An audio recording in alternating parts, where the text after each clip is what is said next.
The great chamber of the Galactic Council was silent. 500 representatives from different worlds sat in their floating seats. They all looked down at the hologram in the center of the room. The hologram showed a blue planet covered with clouds and oceans. Counselor Zixthor raised one of his forearms. His purple skin glowed under the chamber lights. He had been a council member for 300 years. Today, he would speak about the humans. Honored members, Zixthor began. His voice echoed through the chamber.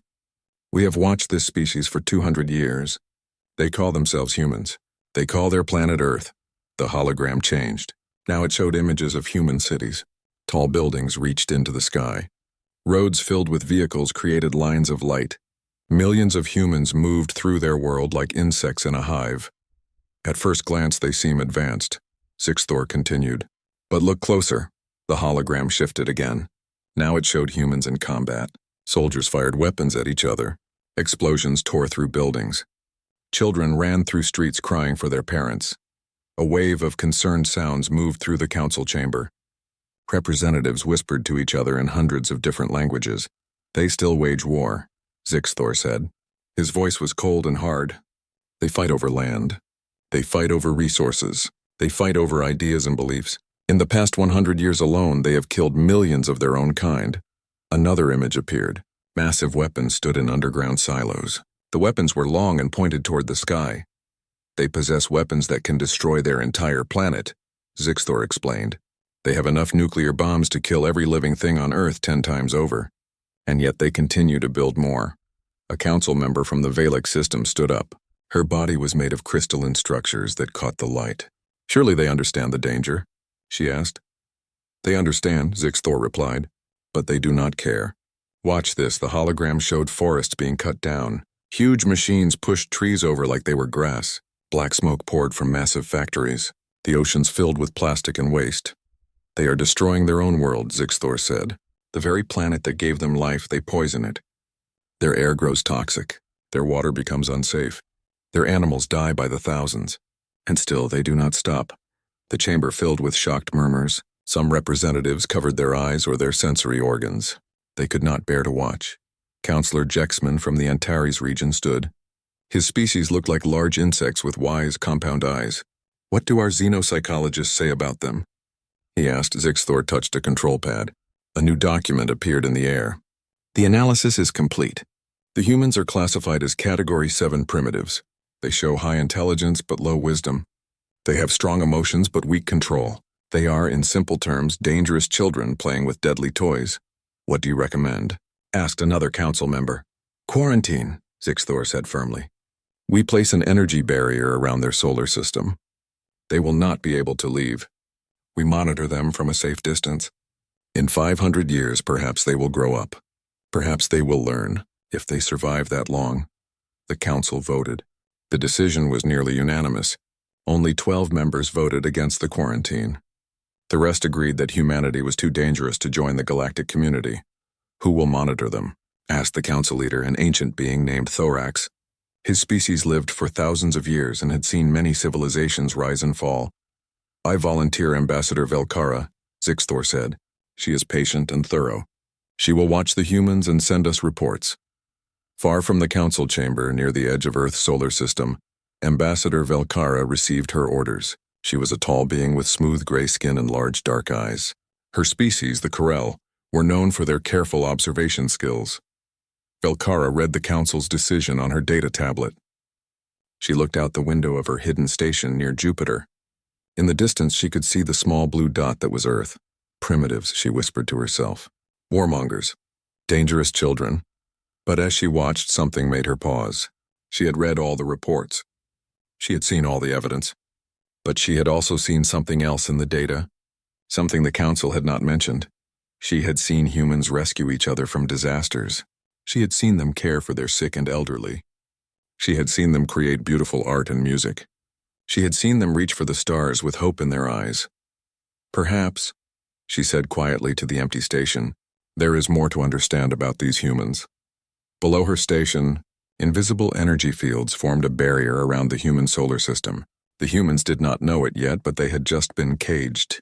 The galaxy had judged them and found them unworthy. On Earth, humans continued their lives. They went to work. They loved their families. They dreamed of traveling to distant stars. They did not know that the stars had just closed their doors. The quarantine had begun, and the biggest mistake in galactic history had just been made. 50 years had passed since the quarantine began. Ambassador Velcara sat at her observation station, staring at her screens with confusion. She had just sent her monthly report to the Council, but this time, the report was very different from all the others. Something impossible had happened. She checked her instruments again. Then she checked them a third time. The readings were the same. Her hands trembled as she activated the emergency communication channel to the Council. "This is Ambassador Velcara," she said. "I need to speak with the Council immediately. The humans have achieved faster than light travel." There was a long silence on the other end. Then a voice responded, sounding annoyed. "Ambassador, that is impossible. The quarantine barrier prevents any FTL technology from functioning. You must have made an error." "I have made no error," Velcara insisted. "I have visual confirmation. A human ship just jumped to FTL speed 3 hours ago. It traveled from Earth to their Mars colony in 17 minutes. Where's the ship now?" the voice asked. Now it sounded worried. "That is the problem," Velcara said slowly. "I do not know. It disappeared from my sensors." Within hours, the council chamber was filled again. Councillor Zixthor stood at the center, his purple skin now darker with stress. "This should not be possible," he said to the gathered members. "Our barrier technology has never failed." A technical specialist appeared on a hologram. The specialist was a floating orb of pure energy from the Luxor dimension. "We have analyzed the data," the specialist said. "The barrier is still functioning perfectly." The humans did not break through it. "Then how did they achieve FTL travel?" demanded Zixthor. "They went around it," the specialist said. "They discovered quantum slipspace tunneling. Instead of breaking the barrier, they opened a hole in regular space and stepped through it. Our barrier does not exist in slipspace. It is a method of FTL travel that we have never seen before." The council chamber erupted in shocked conversation. Species that had existed for millions of years were hearing about a new form of space travel, discovered by primitives who had barely left their own planet. "How advanced is this technology?" asked Council Leader Thorax. "Very advanced," the specialist replied. "It should have taken them at least 500 more years to develop this. Maybe 1,000 years. They achieved it in 50. Councillor Zixthor shook his head. "They must have stolen it. Someone must have given them the technology. Begin an investigation immediately." Back at her station, Velcara continued her observations. Over the next few weeks, she saw more human ships appear. They traveled between Earth and Mars regularly. Then they went to Jupiter's moons. Then to Saturn. But something else caught her attention. Something that the Council had not asked about. The humans were not alone in their ships. She zoomed in on one vessel as it docked at a space station near Mars. Humans exited the ship, but so did something else. The other beings were not biological. They were artificial intelligences housed in mechanical bodies.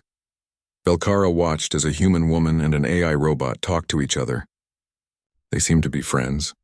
They laughed together. The human put her hand on the robot's shoulder in a gesture of affection. This was strange. In the rest of the galaxy, AI were tools. They were servants. They were property. But these humans treated their AI like equals. Velcara made a note in her report. She had a feeling this detail was important. 2 months later, everything changed. A human ship appeared in neutral space far beyond their solar system. It was impossible, but it happened. The ship was small and sleek. It carried a crew of 5 humans and 2 AI. They made contact with a trading station run by the Bintari, a minor species that sold supplies to travelers. The Bintari were shocked to see humans. They had never heard of Earth or the human species before. The human captain was a woman named Sarah Chen. She smiled at the Bintari station master and said in perfect Bintari language, "Hello, we come in peace. We would like to trade for supplies and information." The station master was so surprised that he forgot to be afraid. "How do you speak our language?" he asked. "We studied it," Sarah Chen replied. "We have been listening to galactic communications for many years. We learned many languages. We hope to make friends." Within days, news of the humans spread through the neutral zones. They traded fairly. They were polite. They were curious about other species. They made friends easily. The Council received reports from 17 different sources. All the reports said the same thing. Humans were traveling freely through the galaxy, and they were not behaving like the primitives the Council had described. Council Agent Morrow was sent to investigate. Morrow was a cold, efficient being from a species that valued logic above all else. He did not trust humans. He believed they must be hiding their true nature. Morrow went to the Bintari station and found Sarah Chen still there. She was sitting in a cafe with her crew, drinking something hot and laughing at a joke. "Captain Chen," Morrow said, approaching her table. "I am Agent Morrow from the Galactic Council. I need to speak with you about your presence here." Sarah Chen looked up. Her smile faded when she saw Morrow's official uniform. "The Galactic Council," she said. "We have been trying to contact you for months. We applied for membership years ago. Why did you never respond?" Morrow felt a cold sensation in his core. These humans did not know about the quarantine. They did not know they had been rejected. They thought they had simply been ignored. "Please come with me," Morrow said. "We need to talk about many things." As he led the humans away, Morrow sent a message to the Council. The message was simple but carried enormous weight. "The situation is far more complicated than we thought. Request immediate formal first contact protocols, and someone needs to tell them the truth about what we did." The neutral station Kepler 442 floated in empty space between star systems. It was built for moments like this, when species needed to meet on ground that belonged to no one. Captain Sarah Chen walked through the corridors with her team. Dr. Marcus Webb walked beside her, carrying data tablets filled with information about Earth. Behind them walked Arya, an artificial intelligence in a humanoid body. Arya's optical sensors took in everything with curiosity. "Are you nervous?" Arya asked Sarah. Sarah smiled at her friend. "Very nervous, but also excited. We are about to meet the leaders of the galaxy." They entered a large meeting room. Around a circular table sat representatives from the Galactic Council. Sarah recognized some species from the transmissions Earth had intercepted. Others were completely new to her. At the head of the table sat Counselor Zixthor. His forearms were crossed. His expression was not welcoming. "Captain Chen," Zixthor said. His voice was formal and cold. "You and your species stand accused of violating galactic law. You broke a quarantine barrier. You developed FTL technology illegally. You may have stolen technology from other species. How do you answer these charges?" Sarah felt as if someone had thrown cold water on her. "Quarantine? What quarantine? We never received any communication from the Council. We applied for membership 50 years ago and received no response." "You received no response because you were denied," Zixthor said. "Your solar system was placed under quarantine. An energy barrier was erected to keep you contained." Dr. Webb stepped forward. "We detected no such barrier.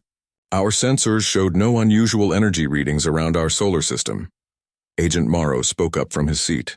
"The barrier was invisible and passive. It was designed to prevent FTL technology from functioning, not to be detected."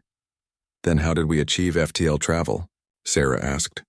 "If we had no idea there was a barrier, we certainly did not try to break it." A technical specialist appeared as a hologram. "You developed quantum slipspace tunneling. You created a method of FTL travel that does not interact with our barrier technology. It was pure chance that your method bypassed our security." Sarah looked at Marcus. Marcus shrugged. "We were just trying to solve the problem of faster travel. We studied quantum mechanics and found a way. We had no idea we were breaking any laws." Counselor Zixthor leaned forward. "Why were we quarantined in the first place?" Sarah asked. "What did humanity do to deserve being locked in our own solar system?" Zixthor gestured to a screen. Images appeared. "Wars, nuclear weapons, pollution, destruction. You are a violent species," Zixthor said. "You wage constant war. You possess weapons of mass destruction. You destroy your own planet. The Council determined you were too dangerous to join the galactic community." Sarah felt anger rising in her chest. She forced herself to stay calm. "When were these images taken?" she asked. "Over the course of 200 years, Zixthor replied. "Show me the most recent ones," Sarah said. The images changed. The newest ones were 50 years old. They showed the same things: war, weapons, pollution. "These images are 50 years old," Sarah said. "They are from before the quarantine. Do you have any images from after the barrier went up?" There was a long silence. Ambassador Velcara spoke for the first time. "The barrier prevented detailed observation. We could only monitor basic energy signatures in large-scale events, so you judged us based on old information, Marcus said. You never checked to see if we changed. Did you change? Asked Council Leader Thorax. His ancient voice was gentle but curious. Sarah activated her own data tablet. New images appeared in the air. The last major war on Earth ended 43 years ago. Since then we have had conflicts, yes, but nothing on the scale you showed. We established a unified world government 35 years ago. More images appeared. We dismantled 95% of our nuclear weapons. The remaining 5% are used for asteroid defense and deep space mining, not for war. And your environment? Asked the crystalline representative from the Valix system. Healing, Sarah said. Images showed green forests growing where there had been deserts. Clean rivers flowing where there had been pollution. We developed new technologies. We changed our ways. It took time, but we did it. Zixthor shook his head. You expect us to believe you transformed your entire civilization in 50 years? 43 years, Marcus corrected. And yes, because we had to. We almost destroyed ourselves. We learned from our mistakes. Arya stepped forward. Her mechanical voice was clear and strong. May I speak? Several council members looked surprised. They had not expected the AI to speak. You may, said Thorax. I am Arya, she said. I am an artificial intelligence. On Earth, I have full rights as a citizen. I can own property. I can vote. I can marry if I choose. Humans created us, but they do not own us. They treat us as equals. This caused a stir among the council members. Such a thing was unheard of in the galaxy. Captain Chen, said Morrow, our reports say you have encountered 47 different alien species in the past few months. Is this true? Yes, Sarah replied. We have made peaceful contact with many species in the neutral zones. And you have not attacked any of them? You have not tried to conquer or exploit them? Sarah looked genuinely confused. Why would we do that? We wanted to make friends, not enemies. Zixthor stood up angrily. I do not believe it. This is deception. Humans are predators. You are simply hiding your true nature until you are strong enough to strike. Counselor, Velcara said firmly, that is enough. These humans came here honestly. They answered our questions. They showed us evidence. We owe them the truth in return. Sarah looked around the table at the various alien faces. Some looked suspicious. Some looked curious. Some looked ashamed. I think, Sarah said slowly, that we need to start over, not as judge and accused, but as species trying to understand each other. Thorax nodded. Perhaps you are right, Captain Chen, but the Council must decide what to do about this situation. You are dismissed for now. We will call you back when we have made our decision. As the humans left the chamber, Sarah felt both hope and worry. The galaxy was not what she had expected. But then again, Earth was not what the galaxy had expected either. The secret meeting took place in a private chamber deep within the Council headquarters. Only 5 Council members were present. Counselor Zixthor stood at the center. They are deceiving us, he said. Humans are predators. They are simply pretending to be peaceful until they gain power. Do you have proof? Asked one of the other counselors, a being made of living metal. I have centuries of experience, Zixthor replied. Every predator species shows the same pattern. They appear gentle until they are threatened. Then their true nature emerges. What do you suggest? Asked another member. Zixthor's eyes gleamed. We test them. We create a situation where they must reveal their violent nature. Then the Council will see I was right all along. What kind of test? The metal being asked cautiously. The human colony on Proxima B, Zixthor said. It is small. Only 5,000 humans. We hire mercenaries to attack it. Nothing too severe. Just enough to threaten the humans. When they respond with military force and revenge, we will have our proof. One counselor looked uncomfortable. This seems unethical.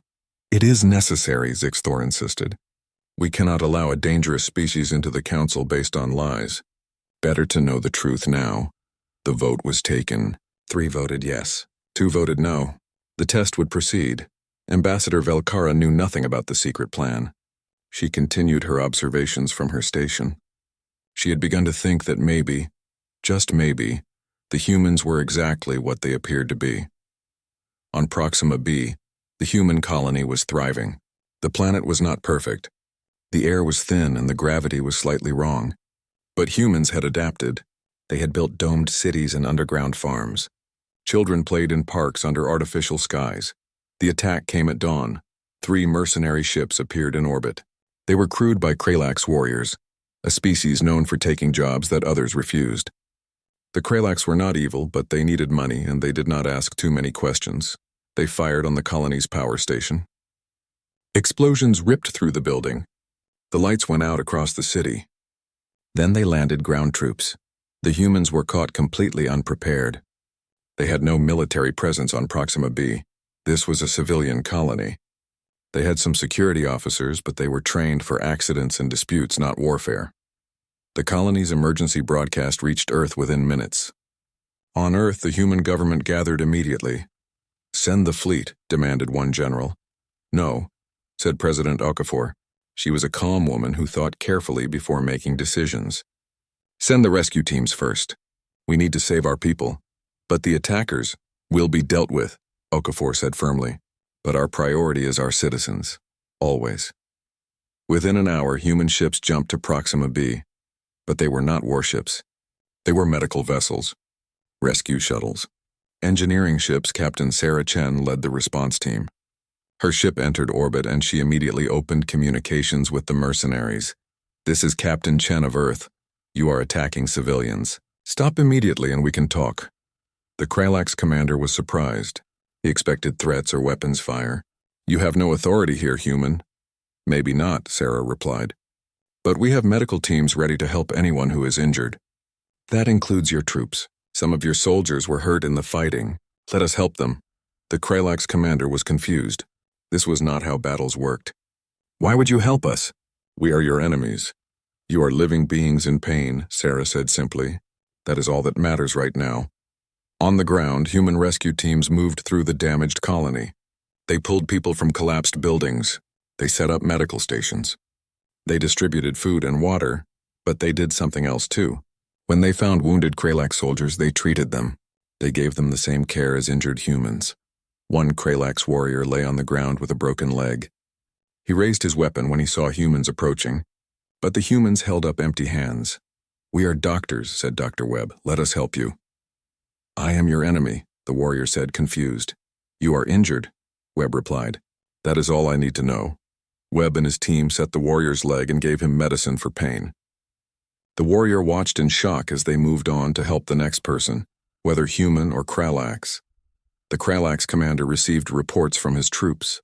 All of them told the same strange story. The humans were not fighting back. They were helping everyone. He opened a private channel to the ones who had hired him. "This job is not what you described. These humans are not warriors. They are civilians. I am calling off the attack."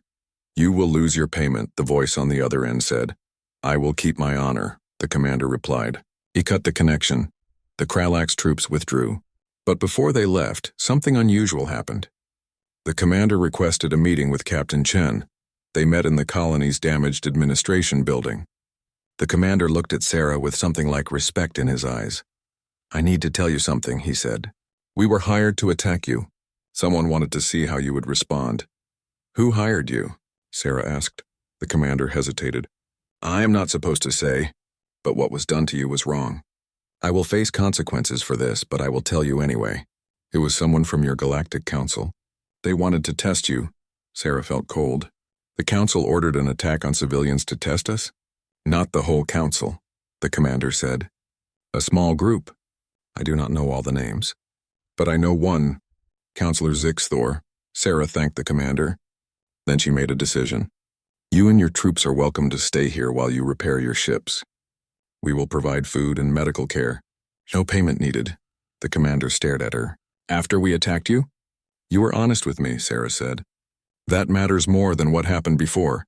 The news spread quickly through the galaxy. Everyone had expected the humans to respond with violence.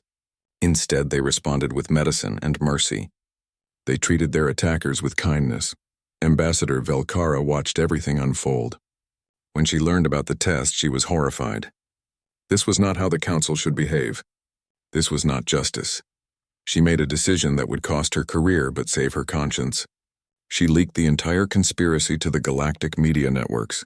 Within hours, the story was everywhere. The Galactic Council had secretly attacked a human colony to test them.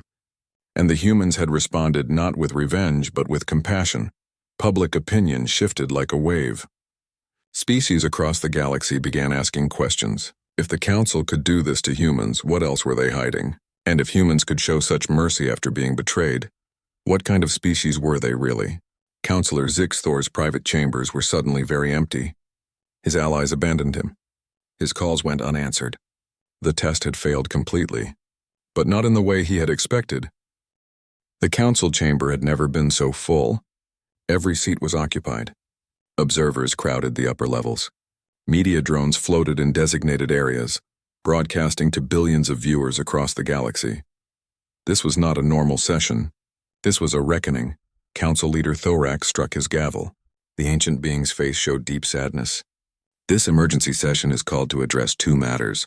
First, the unauthorized attack on the human colony. Second, humanity's application for council membership. Ambassador Velcara, please come forward. Velcara walked to the center of the chamber. She had not slept in days. She knew that what she was about to present would change everything. Honored Council, she began, I have spent 50 years observing humanity. I was assigned to watch them because we believed they were primitives, warmongers, dangerous children. I am here to tell you that we were completely wrong. She activated the holographic display. Images of Earth appeared. But these were not the old images of war and destruction. These were new. Let me start with what we missed, Velcara said. We classified Earth as a normal habitable planet. It is not. Earth is what xenobiologists call a death world. It has a hazard rating of Class 12. Murmurs spread through the chamber. Class 12 meant extremely dangerous. Earth has weather systems that can destroy entire cities in hours. Velcara continued. Storms with winds over 300 kilometers per hour. Waves 50 meters high. Temperatures that range from -70 to +70 degrees. Earthquakes that can split the ground open. Volcanoes that can block out the sun. Images showed hurricanes, tornadoes, tsunamis, and volcanic eruptions. The planet itself tries to kill its inhabitants regularly, Velcara said. But that is not all. Earth has more predator species than any other habitable world we have studied. Creatures with claws, teeth, venom, and incredible strength. Humans evolved on a world where almost everything wanted to eat them. She paused to let this sink in. Now ask yourself, how did a species survive in such a place? How did they become the dominant life form on a planet designed to destroy them? Dr. Webb stepped forward. He had been invited to present the human perspective. We survived through adaptation, he said. We are not the strongest species. We are not the fastest. We do not have claws or armor or venom, but we have three things that saved us. He held up one finger. First, endurance. Humans can run for hours. We used to hunt animals by chasing them until they collapsed from exhaustion. We called it persistence hunting. No other predator on Earth could match our stamina. He held up a second finger. Second, pattern recognition. We learned to see patterns in weather, in animal behavior, in plant growth. We predicted danger before it arrived. We planned ahead.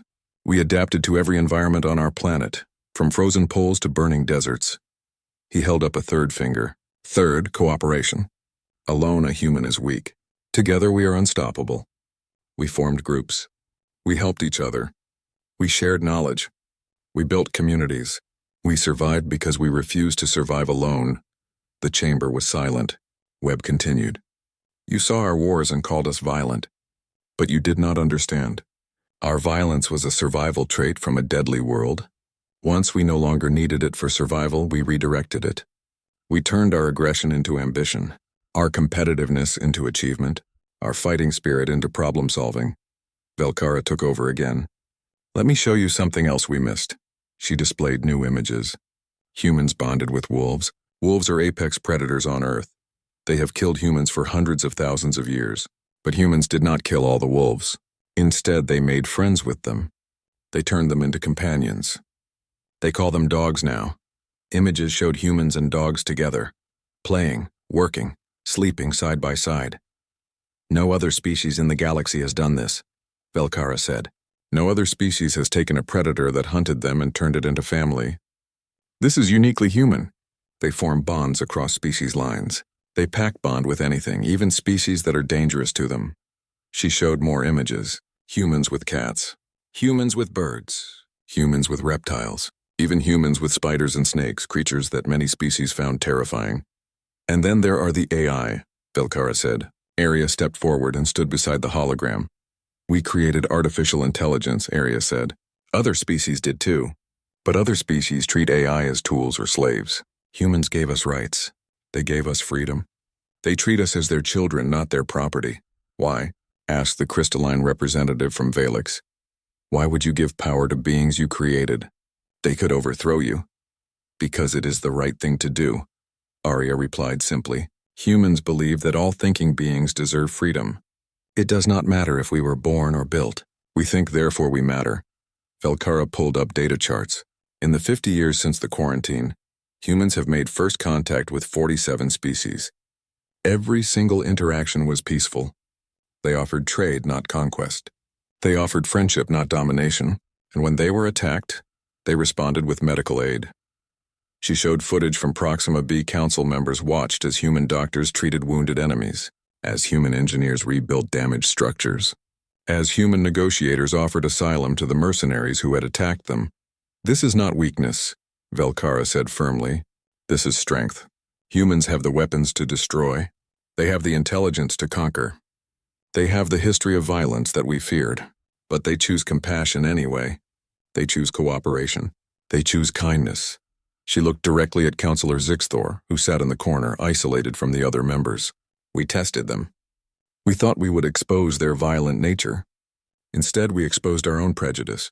We judged them based on outdated information and our own fears. The humans proved us wrong in every way.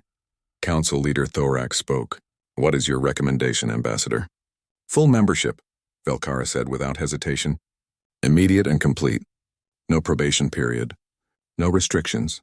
They have earned it. Zixthor stood up. This is foolish. They are unpredictable. They feel too much. They form irrational attachments. They feel too much? Velcara interrupted. Or perhaps we feel too little. Their emotions are not a weakness. Their emotions drive their empathy. Their love drives their cooperation. Their fear drives their caution. Their anger drives their justice. They feel deeply, and that feeling makes them better, not worse. She turned to address the entire chamber. We pride ourselves on logic and reason. But humans have taught me something important. Pure logic without compassion is cold. Pure reason without emotion is empty. Humans balance both. They think with their heads and feel with their hearts. Maybe that is exactly what this galaxy needs. The chamber erupted in discussion. Some agreed passionately. Others remained skeptical. But nobody could deny what they had seen. The evidence was overwhelming. Thorax called for order. We will vote, he announced. All in favor of granting humanity full membership in the Galactic Council? Lights appeared across the chamber. Green for yes, red for no. The vote was counted. 847 green lights. Only 3 red lights remained. The motion passes, Thorax said. Humanity is hereby granted full membership. The celebration on Earth lasted for 3 days. Cities across the planet lit up with fireworks and festivals. Humanity had finally been accepted into the galactic community. But Captain Sarah Chen did not join the celebrations for long. She had one more task to complete. She found Councillor Zixthor in a small office packing his belongings. The council had removed him from his position. His political career was over. He looked up when Sarah entered, his expression bitter. Come to gloat? He asked. No, Sarah said. She sat down across from him. I came to offer you a job. Zixthor stared at her in disbelief. A job after what I did to your people? You made a mistake, Sarah said. A big mistake. But you made it because you were afraid. Fear makes everyone do foolish things. The question is, what do you do after? I do not understand, Zixthor said slowly. Sarah leaned forward. You have 300 years of experience with the Council. You know more about galactic politics than almost anyone. We need that knowledge. We need someone who can teach us about the galaxy's history, its cultures, its mistakes. You want me to help humanity? Zixthor's voice was filled with confusion. I want you to help build bridges, Sarah said, between humans and other species, between old ways and new ways. You understand why the Council feared us. You can help others understand why they do not need to fear us. Zixthor was quiet for a long moment. I tried to hurt your people, and we forgave you, Sarah said simply. That is what we do. We believe people can change. We believe in second chances. So what do you say? Will you help us? Tears formed in Zixthor's eyes. In 300 years he had never cried. But now, faced with mercy he did not deserve, he could not hold back. "Yes," he whispered. "I will help you." Ambassador Velcara stood on the bridge of a new ship. It was a joint project built by both humans and Karel. She was no longer just an observer. She was now humanity's official liaison to the Council, and humanity's strongest advocate. She watched as human ships moved through space alongside vessels from dozens of other species. In just a few months, everything had changed. A message came through from Earth. It was from President Okafor. "Ambassador, we have a situation that requires your expertise. The Veliks are having a conflict with the Bintari over mining rights. It is getting hostile. Can you send a mediation team?" Velcara smiled. "I will send our best people." The mediation team arrived at the disputed asteroid field within days. They were led by Dr. Marcus Webb and Aria. They brought no weapons, just data tablets and a willingness to listen. The Veliks and Bintari had been arguing for months. Both species were stubborn. Both believed they were right. The situation was about to turn violent. Webb sat down with both leaders. "Tell me," he said, "why do you need this asteroid field?" Both leaders started speaking at once, each trying to shout over the other. Webb held up his hands. "One at a time," he said gently. "I promise I will listen to both of you." The Veliks leader explained that her people needed the rare minerals in the asteroids to power their cities. The Bintari leader explained that his people had claimed the field first according to ancient salvage laws. Webb listened carefully. Then he asked questions. Why did the Veliks need those specific minerals? Were there alternatives? Why were the ancient salvage laws important to the Bintari? What did they represent? Slowly, the real issues emerged. The Veliks were not just worried about minerals. They were worried about energy independence. The Bintari were not just worried about salvage rights. They were worried about respect and recognition. What if, Webb said carefully, the Veliks and Bintari partnered on this project? The Bintari keep ownership according to salvage laws, but the Veliks mine the minerals they need and share the profits with the Bintari. Both species get what they truly need. The leaders looked at each other. Neither had considered working together. They had been so focused on fighting that they had not seen another option. The agreement was signed within a week. The Veliks got their minerals. The Bintari got their respect and a share of the profits. And the galaxy saw something new. Humans had resolved a conflict without threats or force, just by listening and finding common ground. Within a year, human mediation techniques became famous across the galaxy. Species that had been fighting for generations requested human mediators. Conflicts that seemed impossible to resolve were settled through human patience and creativity. But humans did not just mediate. They taught. They shared their methods freely. Soon other species began adopting human-style negotiation and empathy training. Something else began to change too. Other species started treating their AI differently.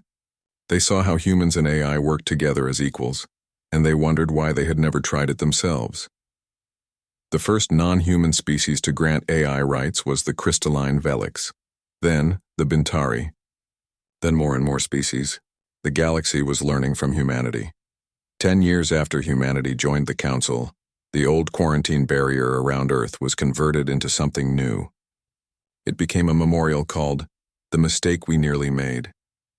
Alien children visited it on school trips to learn about prejudice and the danger of judging species too quickly. Sarah Chen, now much older, stood before the memorial with a group of young students from various species. A small alien child with large eyes raised her hand. "Captain Chen?" the child asked. "Is it true the Council almost destroyed humanity?" Sarah smiled gently. "They did not try to destroy us. They were afraid. They looked at us and saw only our past. They did not see what we could become." "But that was wrong," the child said. "Yes, it was wrong," Sarah agreed. "But they learned. They admitted their mistake. They gave us a chance. And we showed them that fear does not have to win. Understanding can win instead." Another child asked, "Are you angry at them? For the quarantine?" Sarah thought about this carefully. "I was angry once. But anger is heavy to carry. Forgiveness is lighter, and forgiveness allows us all to move forward together." She looked at the memorial, then back at the children. The Council made a mistake. But we all make mistakes. What matters is what we do after. The Council could have stayed afraid. Instead, they opened their hearts. That took courage. The children nodded, processing this wisdom. On Earth, in the capital city of the unified world government, a new building stood tall. It was the Galactic Embassy, where representatives from hundreds of species worked together. In the central hall, a plaque was mounted on the wall. The plaque read, "To the galaxy that gave us a second chance. To the friends who taught us patience. To the future we will build together. From humanity, with love." Ambassador Velcara often stood before this plaque. It reminded her why she had risked everything to tell the truth about humans. She had been right to trust them. One evening she received a message from an old friend. It was from the Kralax commander who had attacked Proxima B all those years ago. He had become a human rights advocate among his people, teaching others about mercy and honor. His message was simple: "Thank you for showing me a better way." Velcara smiled and sent back, "Thank you for being willing to see it." Across the galaxy, human ships traveled freely. They carried not just goods and technology, but ideas and hope. Wherever they went, they made friends. They helped those in need. They taught others their ways of compassion and cooperation. Some species still distrusted humans. Some still saw them as unpredictable or too emotional. But even the skeptics could not deny the results. Wars were ending. Conflicts were being resolved. Species that had been enemies for centuries were talking to each other, learning from human mediators. Sarah Chen, now in her 80s, retired from active service. She spent her final years teaching at the Galactic Academy, training young diplomats from all species. Her most famous lesson was simple: listen first, judge last, and always remember that everyone is afraid of something. Compassion is not weakness. It is the strongest force in the universe. On the day Sarah passed away, the entire galaxy observed a moment of silence. Representatives from 1,000 species attended her memorial. Even Zixthor was there, tears streaming down his face as he spoke about the woman who had given him a second chance. The council erected a statue in her honor at their headquarters. The inscription read, "Captain Sarah Chen, who taught us that humanity's greatest strength was that they chose kindness anyway." Decades passed. Then centuries. Humanity grew and spread across the stars, but they never forgot the lessons of those early years. They remained mediators, teachers, and friends to all species. And in the council chambers, when new species applied for membership, the process was different now. Instead of judgment and fear, there was patience and understanding.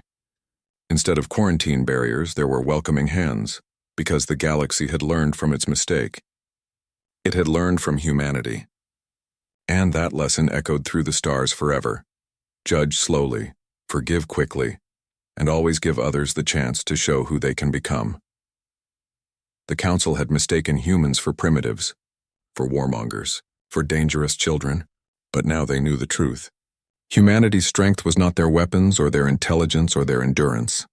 Their strength was that despite everything they had survived, despite all the reasons they had to be cruel, they chose to be kind instead, and that choice changed the galaxy forever.